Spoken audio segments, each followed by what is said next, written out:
พวกริบรอดูให้เจนต้องไม่รถใหญ่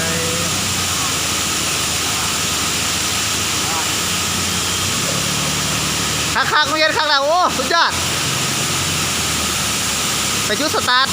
ไฟกาแฟ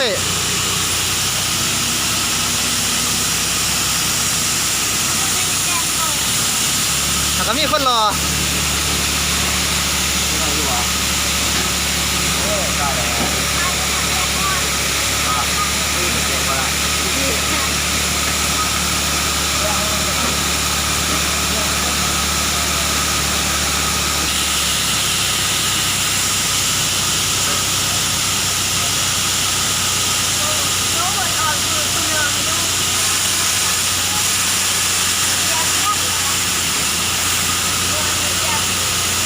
นี่คือคนงามเนาะสาวไปเก็บตัวอย่างครับเก็บตัวอย่าง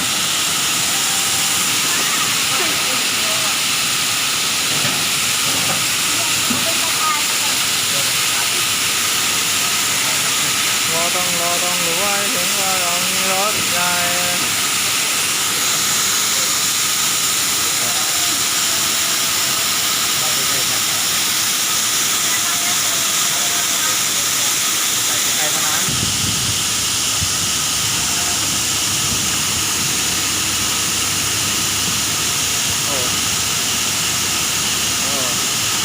จบไป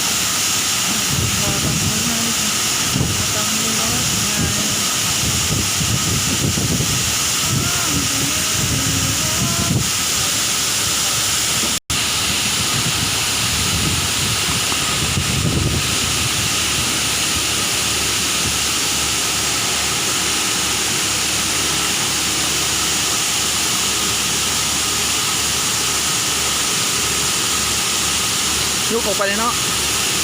บอรวยถึงมาต้องมีรถใหญ่อีดแอด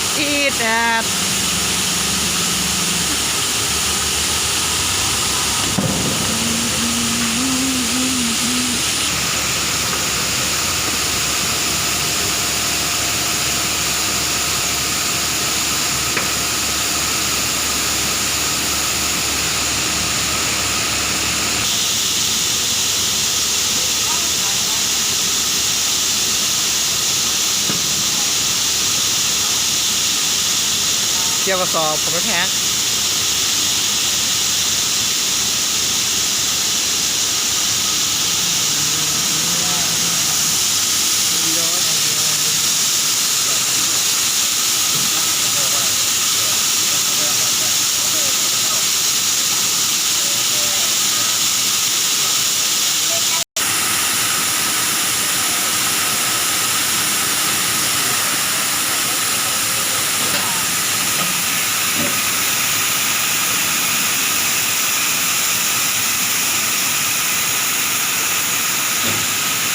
มีทหารเนี่ยมาตรา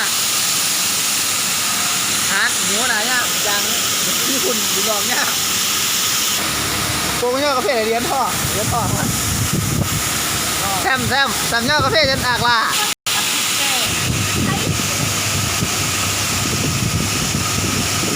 คักสองเห็ดคัก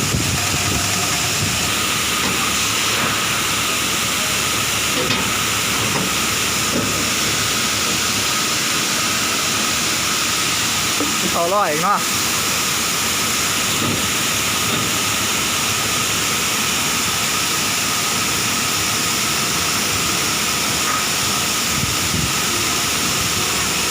ขั้นตอนในการยิบปากกับวิธีล่านิดนึงส่งเขาส่งออกนี่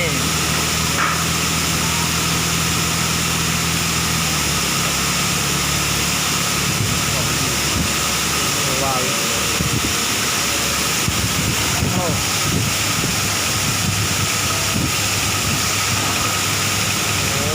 ีเบิ้งเก็บไปเป็นทีดึก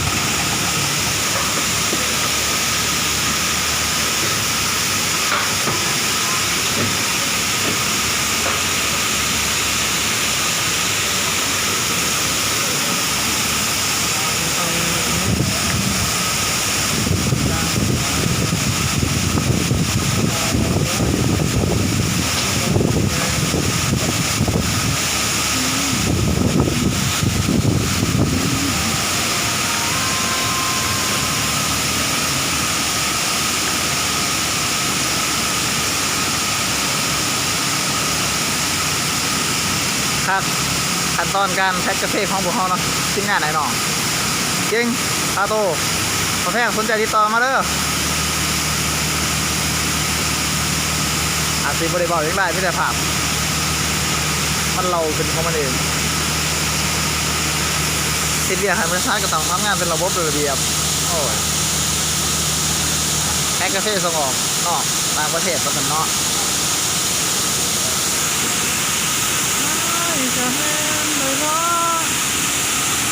รออะไรคนนี่